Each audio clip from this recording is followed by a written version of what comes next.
Everyone always asks, where is American Samoa? And we're like, it's just a little dot on the equator.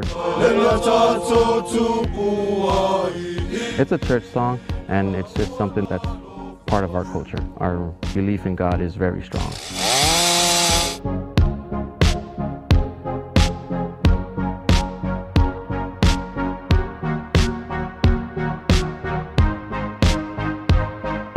And these guys have so much energy that people just want to be part of it.